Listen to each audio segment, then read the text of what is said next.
Bonjour Sébastien. Donc nous nous sommes rencontrés lors d'un séminaire et parce que je fais beaucoup de séminaires, j'aime bien faire des belles rencontres et voilà, j'ai fait une belle rencontre avec toi. Où voilà, je me suis présentée à toi, j'étais dans la reconversion, j'aimais bien un petit peu tout ce qui était l'énergétique et toi tu me disais aussi que tu faisais de l'énergétique mais pas du tout de la même façon que moi. Donc forcément ça piquait ma curiosité et voilà, j'ai voulu en savoir plus et puis ben forcément tout ce que tu dis c'était passionnant également et je me dis mais tout le monde devrait savoir tout ça. Donc, notamment, bah, voilà, avant tout, prendre soin de soi, forcément, hein. On travaille sur le corps, sur le être, sur le mental. En fait, c'est un petit peu tout que tu réunis pour, pour s'attirer des bonnes choses, on va dire, et vivre une vie normalement comme on devrait la vivre en étant bien dans son corps avant tout. Et justement, pour être bien dans son corps, bah, c'est faire monter l'énergie dans son corps. Et toi, tu es un peu spécialiste dedans. C'est ça? Ou corrige-moi. Donc, voilà, ouais. Oui, en fait, c'est ça, ouais. C'est que, en fait, mon histoire, en prenant du recul, je me suis aperçu qu'elle était liée soit aux expériences bonnes ou mauvaises que j'avais vécues, bah, surtout mauvaises, et pour lesquelles, en fait, j'avais trouvé des solutions. Et les solutions que j'ai trouvées, c'était toujours, en fait, d'apprendre un métier pour résoudre une problématique. Et c'est comme ça que je suis passé, si tu veux, du milieu du sport au milieu du sport de haut niveau, parce que j'étais éducateur sportif, alors que j'étais vraiment pas bon parce que j'étais vachement grand étant petit. Bon. Quand tu mesures 1,78 m à 11 ans, si tu veux, ça fait un moment, il y a un décalage par rapport aux autres. Donc, heu, les recruteurs de basket m'ont récupéré et puis derrière, j'ai fait du sport de haut niveau, ce qui m'a permis de passer de quelqu'un de très timide et gauche parce que j'étais très grand, mon corps s'était pas encore adapté sur un plan psychomoteur, à un sportif de haut niveau, tu vois? Donc, hem sur un plan, quelqu'un qui était timide, ben, du coup, ça m'a permis de me mettre en avant, ça m'a permis, en fait, de sortir de ma timidité et puis, de tout ça, derrière, j'ai commencé à avoir des problèmes dans le sport en tant qu'athlète ou qu'entraîneur sur les blessures, puis j'ai basculé dans l'ostéopathie. À 25 ans, j'avais arrêté, de travailler dans le sport de haut niveau, je me suis orienté sur l'ostéopathie, puis derrière, je travaillais à l'étranger dans un club de haut niveau où il y avait des champions olympiques et champions du monde et ça m'a permis de connaître tout un environnement et j'ai mis un certain nombre de choses en place et ça a bien fonctionné.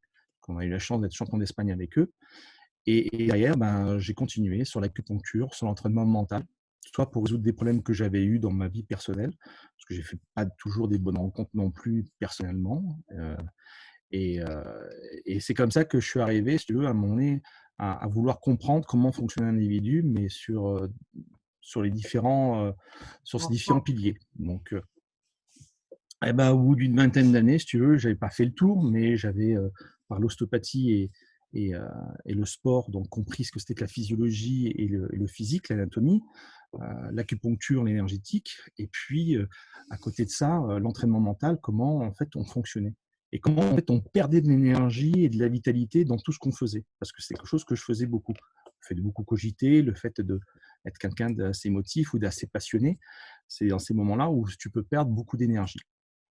Donc c'est ma vie plus, les expériences professionnelles qui ont construit peu à peu, ma façon de voir les choses et de pouvoir comprendre vraiment comment on fonctionne et d'aller le plus possible à la racine du problème pour, donner des solutions par derrière et comme tu dis, ben, de permettre à l'individu de pouvoir, devenir autonome parce qu'il a compris, il a une conscience de comment on fonctionne et de comment ça fonctionne. Et ça, c'est vrai, comme je te disais, c'est en fait des choses qu'on devrait apprendre et qu'on devrait nous avoir appris à l'école.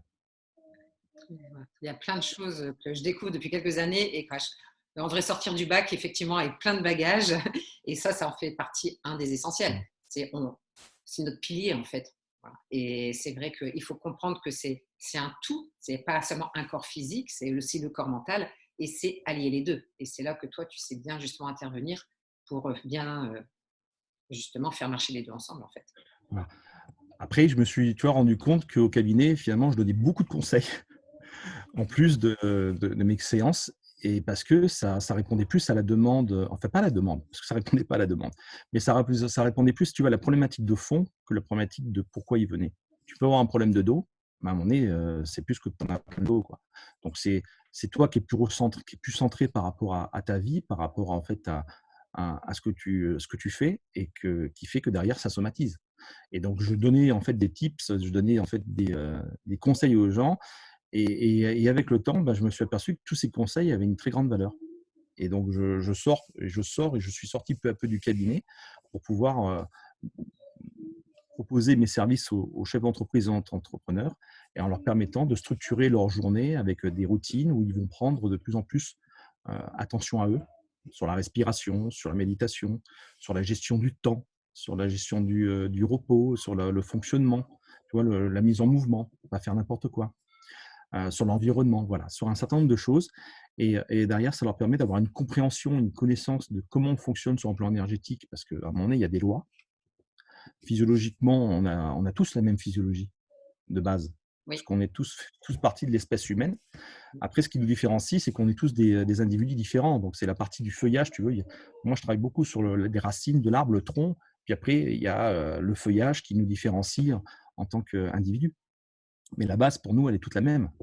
Donc, il y a des lois physiologiques et des lois énergétiques. Et à un moment donné, tu ne peux pas passer à côté. Parce que si tu passes à côté, ben, tu vas contre nature et à un moment donné, tu te reprends comme un boomerang, quoi. Donc, moi, mon job, c'est de travailler sur les bases et puis de transmettre ça et de faire que les gens, ben, par des choses très simples, ben, ils l'intègrent au quotidien. Ouais. Et tout est basé sur la vitalité. Ouais. Parce que c'est l'essence même pour qu'on fonctionne. Tu aurais quelques exemples à nous donner, justement de Un exemple très simple, pour moi, il y a trois choses primordiales qui font vraiment s'alimenter, déjà, d'une certaine manière. Mais alors, je ne vais pas rentrer dedans parce que c'est trop complexe. Et ouais, faut déjà se rendre compte que l'espèce animale humaine est la seule à avoir différents régimes alimentaires. Tu regardes une autre espèce, elle n'a pas de différents régimes alimentaires, elle en a un seul, tu vois. Donc c'est pour ça la complexité. Mais ça te amène à penser que t'alimenter, c'est apporter une source d'énergie, c'est pas manger. Donc l'alimentation est déjà hyper importante, elle est primordiale. On est ce que l'on mange, on se soigne par ce que l'on mange. C'est Hippocrate, ça a plus de 2000 ans. C'est un des pères fondateurs de la médecine. Donc l'alimentation déjà. Et là, je ne vais pas rentrer dedans. Par contre, on va rentrer dedans dans les autres thématiques qui sont la ventilation, donc apprendre à respirer. Dis-toi bien que la ventilation, c'est le seul pilier, c'est le seule fonction finalement physiologique, fonctionnelle que l'on maîtrise. Tu ne maîtrises pas, en fait, tu vas aller aux toilettes de manière urinée ou autre, tu ne maîtrises pas ça. Tu ne maîtrises pas ta digestion. Tu ne maîtrises très peu ou difficilement, si tu veux, ton rythme cardiaque instantanément. ouais. Euh, mais par la respiration, tu peux le faire. Par contre, la ventilation, la respiration, instantanément, tu peux arriver à la moduler. Donc, c'est un véritable levier physiologiquement, mais en médecine chinoise, c'est une source d'énergie importante. Donc la respiration, respirez. Et prenez conscience de la respiration à tout moment. C'est-à-dire qu'à un moment donné, même je te parle là, je peux très bien prendre conscience de ma respiration et comment je respire. Parce que soit mon état émotionnel va impliquer un fonctionnement de comment je vais respirer, c'est-à-dire je peux respirer rapidement, tu t'en rends compte, mais si je module ma respiration, je vais me calmer. Ouais, tout à fait. Comme je vais, à un moment donné, si j'en ai besoin, augmenter, faire de ma respiration un rythme beaucoup plus rapide et augmenter en vigilance. Tu vois, on s'en sert dans les sports de combat. Donc, respirer, ventiler, c'est hyper important. Ça c'est clair et net. Et puis, la troisième chose, c'est que des fois, tu t'aperçois, tu es en apnée, quoi. Ouais, c'est ça. Alors, c'est pas mauvais l'apnée parce que certains te diront, l'apnée, c'est le repos de la respiration comme le sommeil l'est au corps et le jeûne l'est à l'alimentation. Mais il faut qu'elle soit faite d'une certaine manière. D'accord? C'est en fait dans le taoïsme, ils expliquent ça comme ça. Puis le troisième point, c'est l'instant présent, être là. Parce que La pleine la pleine conscience de ce que conscience, tu ouais. fais, voilà, au moment présent, à l'instant T. Ouais, la Heu, pleine conscience. Pourquoi? Bah, beaucoup de gens sont soit dans le passé, dans les angoisses, soit dans le futur, dans l'anxiété. Et final, ils cogitent beaucoup et ça pompe de l'énergie. Ça, c'est quelque chose que j'ai compris en médecine chinoise, que j'aurais aimé quand j'étais sportif, entraîneur, avoir ces notions-là. C'est que plus tu cogites, plus tu te bouffes la rate au bouillon. c'est vrai. Et la rate au bouillon, le proverbe, c'est pas un proverbe chinois, mais quand j'en ai parlé à ma prof de médecine chinoise, elle a souri, tu vois. Parce que quand plus tu cogites, plus ça épuise l'énergie de la rate. Sauf que la rate, elle va gérer tout ce que tu absorbes et tu manges, qui est l'énergie acquise parce que tu bois et tu manges. D'accord? Ce que tu bois et tu manges, c'est la rate qui va le prendre en énergie. Et si tu épuises ta rate, en fait, eh ben, tu vas épuiser ton énergie acquise, donc tu vas te fatiguer et puis derrière, il y a des conséquences au niveau musculaire, au niveau des quatre membres et ainsi de suite. Donc, plus tu es dans l'instant présent, moins tu vas t'épuiser la rate, moins tu vas avoir un impact énergétique.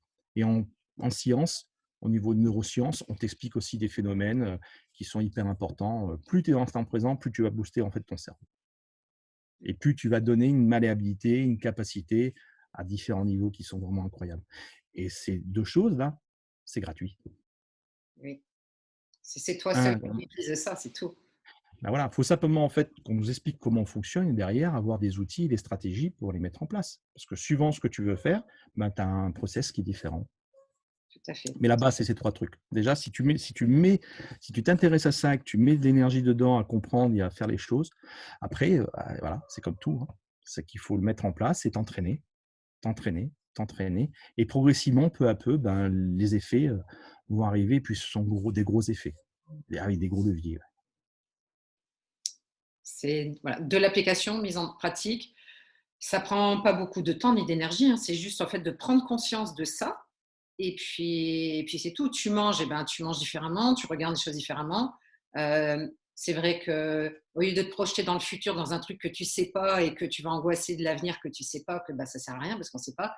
Donc c'est vrai que c'est vivre, vivre l'instant présent, quoi. Voilà, Tout à fait. le temps, c'est que maintenant en fait.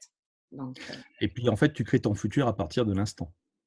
ouais, voilà. Donc, moins tu es stressé, enfin, plus tu vas être focus sur ce que tu fais, plus tu vas mettre d'énergie à ce que tu as à faire, plus derrière, tu vas pouvoir réaliser ton objectif. Et puis, même quand tu manges, hein, tu peux manger en conscience présente. Hein. Mais oui, C'est ne serait-ce que la première chose que tu mets à la bouche, la première bouchée, tu perçois la texture, le goût, et c'est voilà. Mais les gens disent ouais, mais j'ai pas le temps, je peux pas. Alors, c'est vrai que euh, les gens ne vont pas avoir la capacité. Parce que chimiquement ou énergétiquement, à mon nez, il y a trop de décalage, il y a trop de défaillance, si tu veux. Donc, soit chimiquement, c'est parce qu'il n'y a pas assez de sérotonine, qui est un neurotransmetteur qui calme l'action. C'est pour ça qu'on parle beaucoup du deuxième cerveau depuis un certain temps. Mais le deuxième cerveau, c'est tout ce qui est en lien avec l'aspect chimique qui fait que ça va en fait influencer ton fonctionnement. Il y a plus d'informations qui partent de l'intestin et du côlon vers le cerveau que le cerveau vers l'intestin et le côlon. Et quand tu commences à comprendre ça, tu te dis, oh là, il y a plein de choses. Il y a des documentaires qui passent, entre autres sur Arte, qui expliquent bien ça. Maintenant, ils arrivent à synthétiser un certain nombre d'informations qui est très intéressant pour les gens à comprendre et à connaître. Ça va t'amener après à tout doucement modifier les choses dans ton quotidien. Donc, l'instant présent, oui, c'est ce qui va créer ton futur. Et ça va te calmer sur un plan physiologique, énergétique. C'est hyper important. Donc, les gens qui n'y arrivent pas, il faut voir un petit peu à investir ces environnements-là, ces problématiques-là, pour pouvoir, à un moment donné, reprendre la commande et ne plus subir. J'ai des gens, voilà, et bon, ben, j'arrive pas à respirer, ben, tu vas commencer déjà par prendre conscience de ta respiration. Puis après, tu vas me faire ça pendant 1 minute, 2 minutes, 3 minutes, puis après, progressivement. Et progressivement, derrière, ils vont reprendre la main et arrêter de subir. ils vont reprendre le pouvoir sur leur corps en fait, et c'est eux qui vont diriger et le corps et le mental à l'arrivée et et donc leur avenir. C'est ça. Mais là, tu as dit un mot qui était hyper intéressant parce que si tu veux, on parle de pouvoir et il y a beaucoup de personnes qui mettent en avant actuellement, sur un plan marketing, sur un plan représentatif, les super-héros. Ouais, Mais en fait, on n'est pas des super-héros. On peut être des super-guerriers, mais des super-héros, non. On n'est pas surhumain. Et le seul pouvoir que l'on a, par contre, c'est d'avoir la possibilité de faire quelque chose pour nous. Et c'est ça qui est important. Voilà. Maintenant, je veux faire quelque chose pour moi, ben, je vais prendre du temps pour moi. en fait, Parce que c'est primordial. c'est reprendre le pouvoir du choix, je dirais. Tu vois? Parce que C'est en ça. fait, les gens se laissent happer par quelque chose, par la vie, on va dire, par un environnement et du coup, tu subis, ta vie, en fait et il arrive un moment, ben, en fait, il faut te poser pour refaire justement plus, ben, de dire: «Non, alors qu'est-ce qui se passe?» et en fait, c'est à moi de choisir en pleine conscience ce que je veux, ce que Mmh. je ne veux pas et de s'arrêter en fait, c'est mettre sa vie sur pause, tu vois? Il y a pas beaucoup de monde justement qui en a conscience, tu vois, de le faire. C'est la base. Et c'est là où toi tu interviens dans la reconversion, si tu veux, où les gens me disent: «Mais j'ai pas le choix». Si, si, vous avez le choix. Mmh. Oui. Moi, j'ai le choix, par exemple, d'arrêter l'un de mes cabinets qui me ramène 75 de mes revenus. Ouais. Ah mais vous êtes fous! Non, c'est un choix que je fais. Parce que j'ai déjà à un moment donné eu des enfin, des mésaventures dans ma vie qui m'ont permis à un moment donné de rebondir, enfin, de tout perdre et de rebondir. Donc à un moment donné, si tu l'as fait une fois, tu sais le faire. Bon, plus tu avances dans l'âge, plus c'est compliqué, mais plus Ouais. toi, tu es apaisé, tu es calme et tu as l'expérience, plus tu es en maîtrise de ce que tu vas mettre en place. Après, les aléas sont toujours possibles, mais au moins tu sais ce que tu veux et pourquoi tu veux le faire. Et Il après faut s'autoriser. et après tu t'entoures, tu vois, des voilà, des personnes, quoi. Donc Tout à fait. il y a toujours la possibilité, tu vois? Moi, c'est pareil, 50 ans, j'ai démissionné, je savais pas ce que j'allais faire de ma vie, mais voilà, ça ne me plaisait plus ce que je faisais. Donc j'ai fait un choix et je veux dire, c'est passé tellement de choses, en 3 ans, voilà, tu t'enrichis d'une façon ou d'une autre, voilà, entre les rencontres, l'intellect, en fait, tu te nourris de choses et moi, je dis toujours, ouais, faut pas avoir peur, quoi. Il faut juste savoir, se poser, regarder, et puis arrêter de subir sa vie quand ça va plus, quoi. Et aller chercher cette énergie, justement, pour pouvoir prendre des bonnes décisions, tu vois? Parce que c'est vrai que quand tu Oui. bas, bah, tu vas pas forcément prendre les bonnes décisions. Donc c'est d'abord tu remontes ton énergie et après effectivement, tu seras plus lucide pour prendre tes choix. Tu en penses? C'est exactement ça, si tu veux. Il y a plusieurs choses sur lesquelles je veux rebondir. C'est plus tu as un esprit clair, plus tu as un esprit aiguisé, plus tu feras des choix, intéressants. Sachant que quand tu travailles la respiration, quand tu travailles la méditation, ça te permet en fait d'avoir une capacité, heu, qui est une capacité naturelle, animale. L'animal, instinctivement, il perçoit le danger. Intuitivement, c'est ce qui va lui permettre, si tu veux, de faire des choix. Et on est déconnecté de tout ça, alors que c'est le propre de l'homme en tant qu'espèce animale, si tu veux. Les animaux, quand il y a un problème, dans la nature, ils se barrent avant que le problème arrive, si tu veux. Ils sentent les choses arriver. Nous, on devrait encore arriver à faire ça. Sauf que par éducation, par non-éducation, bon, c'est-à-dire non-stimulation, non-entraînement, par saturation d'informations dans laquelle nous sommes, par non-stop. Quand je dis non-stop, c'est qu'en fait, on n'arrête jamais. Et ben, en fait, on se coupe de tout ça. Et quand on travaille l'entraînement mental, si tu veux, parce que je suis en Haute-Savoie et une de mes parts de travail était quand même l'entraînement mental, c'est que, et j'ai appris avec des gens qui sont spécialistes là-dedans, ils te disent, mais en fait, il faut ramener l'athlète à un niveau animal pour qu'il soit capable, si tu veux, de faire ce qu'il a à faire dans les conditions optimales, instinctif, intuitif, et c'est ça qui est important. C'est ce qui va faire la différence. Et pour arriver à ça, faut revenir à nous-mêmes. Et donc la respiration, la méditation, l'alimentation, d'autres choses permettent d'arriver à ça. Et ce qui te permet en fait d'avoir des coups d'avance ou d'avoir beaucoup plus de temps à se faire ce que tu vas faire. Tu as moins d'épuisement, tu n'as pas la tête dans le guidon, tu as du recul. Et comme une partie d'échecs, si tu veux, à un moment donné, tu vas être capable de pouvoir en fait placer tes pieds je vais dire à distance, en suivi, si tu veux, et en consulting, heu, elles arrivent, si tu veux, à faire ce qu'elles faisaient avec, beaucoup plus de temps pour elles, mais une meilleure énergie. Parce qu'on ne s'oublie pas dans ces cas-là. Il faut jamais s'oublier et que le travail, est ce qui nous permet de vivre, mais à un moment donné, il ne faut pas que ça prenne le pas sur notre vie. C'est ça. Et après, c'est un peu philosophique parce qu'à un moment donné, il faut faire des choix. C'est, voilà, est-ce que je travaille pour vivre ou est-ce que je vis pour travailler? Ouais. Ça peut rentrer très rapidement dans l'esclavagisme moderne, complètement inconscient, si tu veux. Mmh. C'est, métro boulot dodo, heu, On alors on ça va est en rassurer certains. Et tu disais: «Voilà, j'ai peur», mais en fait, la peur, de ce que moi j'ai travaillé, si tu veux, en médecine chinoise et en entraînement mental, la peur, elle est là quand tu as un danger de mort, en instinct de survie. Quand tu es pas en instinct de survie, de mort, c'est une crainte, hein, c'est pas une peur. Et les Chinois, ils font la différence entre Jing et Kong, c'est pas la même chose. Et quand tu es dans une crainte, c'est simplement lié, si tu veux, à mon nez, à une mauvaise expérience ou à un conditionnement, mais pas en fait à un système de survie. Alors après, tu peux te référer à la loi de Maslow qui te dit oui, mais il te faut un toit sous la tête. Oui, mais attendez, on est en France, hein. Donc je vais te dire, à un moment donné, c'est vrai qu'il y a des gens qui sont à la rue, mais tout le monde ne va pas se retrouver à la rue. Si tu regardes toi, la première, tu as arrêté de bosser, tu avais 50 ans, je ne pense pas que tu vis sous une tente maintenant. Non, non, non, non, non, Tu vois. voilà. Tous les jours, je remercie mon toit, justement, tu vois. Donc, la crainte, si tu veux, tu as pu, toi, mon nez, la transformer pour l'annihiler et que derrière, tu puisses accomplir un choix que tu avais.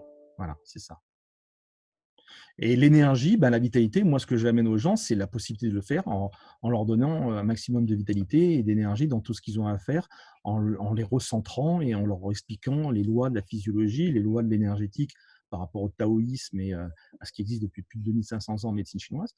Et puis derrière, ils vont travailler avec ça. Il faut toujours que ce soit des choses très simples, parce que plus c'est compliqué, moins c'est faisable. Mais derrière, ça va leur permettre d'avoir des bouffées d'air, quoi, des temps morts. Et en fait, c'est ça des choses que je ramène du sport de haut niveau.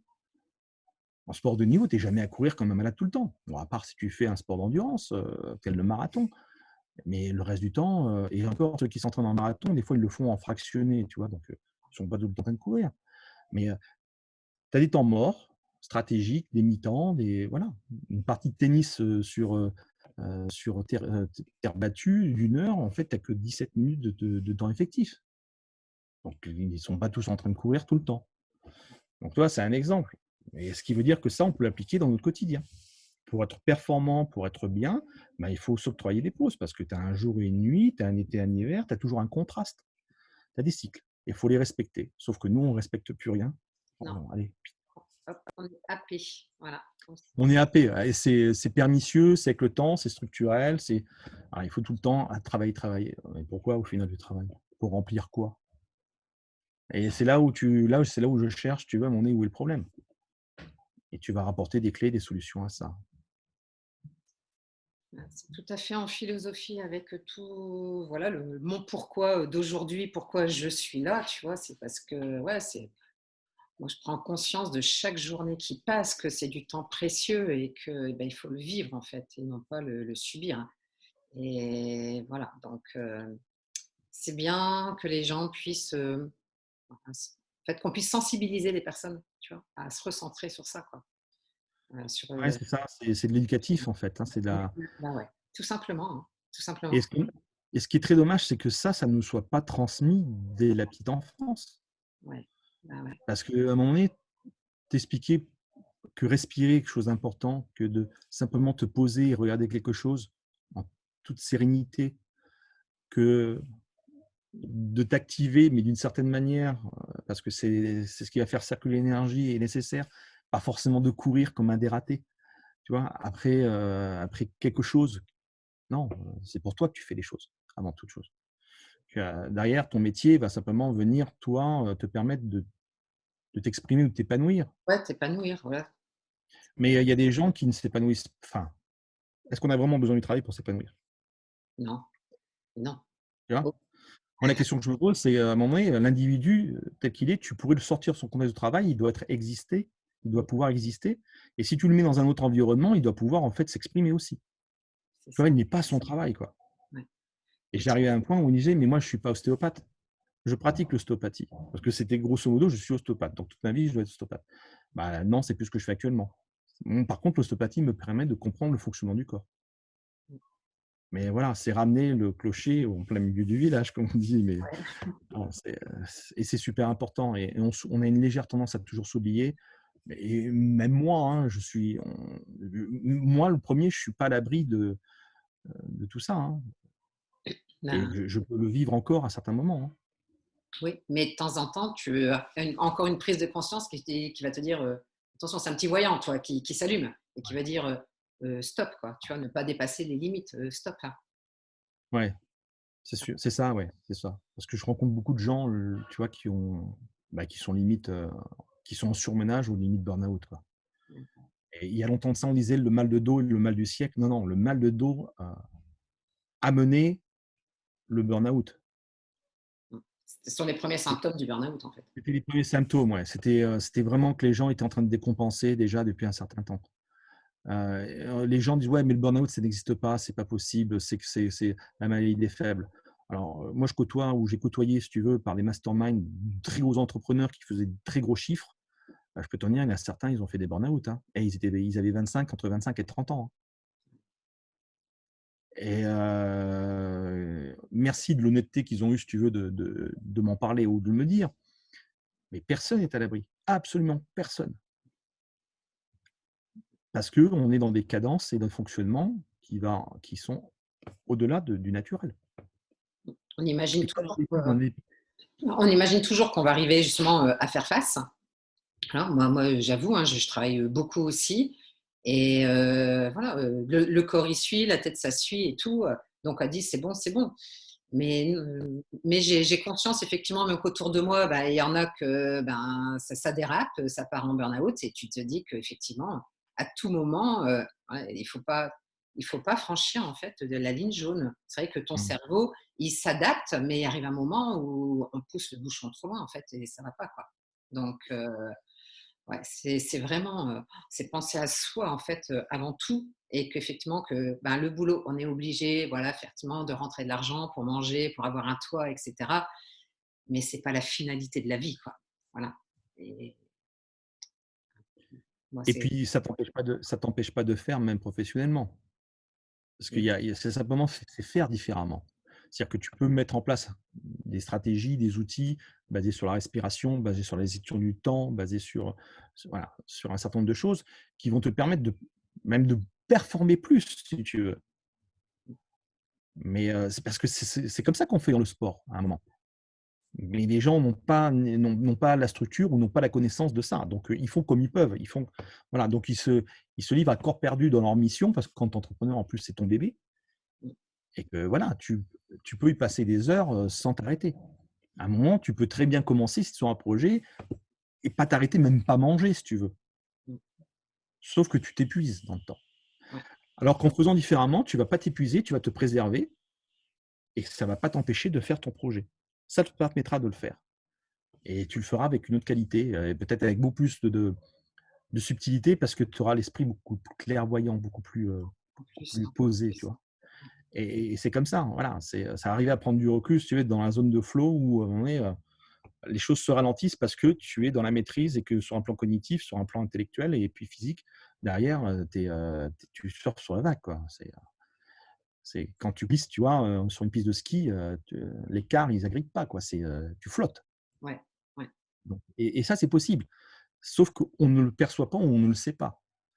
Et il faut savoir que 80 des entrepreneurs, en fait, sont dans le déni. C'est qu'ils ne vont pas reconnaître ça. Ça, c'est des études qui ont été, mis en avant par des assurances, si tu veux, et c'est grave, quoi. C'est ouais. grave parce que c'est ton métier et tu es tout seul et tu es pas salarié. Donc il faut te prémunir différemment. Moi, j'ai plus, si tu veux, une terminologie, moi, basée sur, le guerrier et que le super-héros. Mais donc un guerrier, tu vas lui donner les armes, tu vas lui apprendre les techniques et puis il va partir au combat. Mais derrière, il va se préserver, qui va loin ménage sa monture, tu vois? C'est ça. Puis après, après la bataille, bah, tu vas prendre le temps aussi pour te reposer, pour te requinquer, pour panser tes plaies et puis tu repars. Tu vas jamais, en fait, engager toutes tes troupes au même moment, sur tous les fronts. Quand tu regardes l'histoire, tous ceux qui ont fait ça, ils se Ah ouais, sont fait arrête. ramasser. Ouais. C'est pas possible. Donc, à un moment, il faut être conscient et puis simplement mettre en place. Ça t'empêche pas d'avoir des zones de rush comme les forces spéciales, tu vois, en commando où tu peux y aller, mais ça va pas durer très longtemps. Parce qu'il y en a qui sont en zone, de rush, tout le temps, quoi. Et ils se crament, c'est Captain Flamme, tu vois? La cons la ils se consument, quoi. Mais bon, on pourra en parler pendant des heures parce qu'il y a tellement de choses à dire et à faire, mais moi, le reste, ouais, il y a peu de choses des fois à faire, mais il faut les faire. Le tout, c'est de prendre conscience en fait de tout ça. Donc c'est un, mettez un stop, hein, posez, et puis effectivement, allez chercher les clés. Il y en a qui ont les clés, tout comme toi, tu vois. Voilà, moi j'aide aussi, tu vois, à ma façon.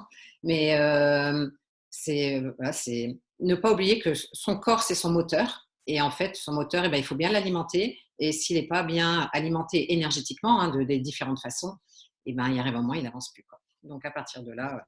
n'hésitez pas à vous faire aider, conseiller, parce qu'effectivement, on ne nous l'a pas appris. Et donc, ce n'est pas inné. Et donc, bah, c'est bien. C'est pour ça, c'était le message que je voulais faire passer, tu vois, justement, grâce à toi.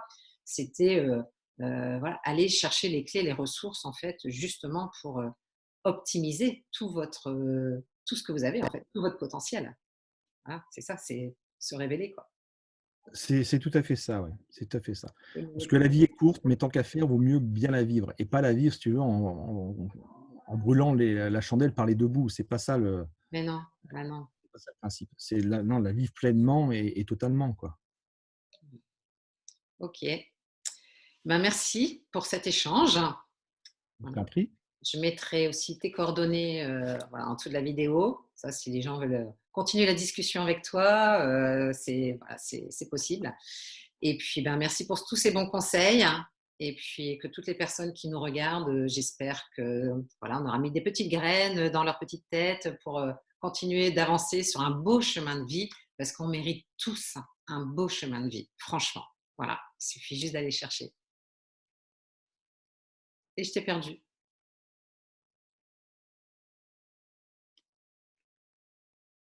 Bon, bah, je termine.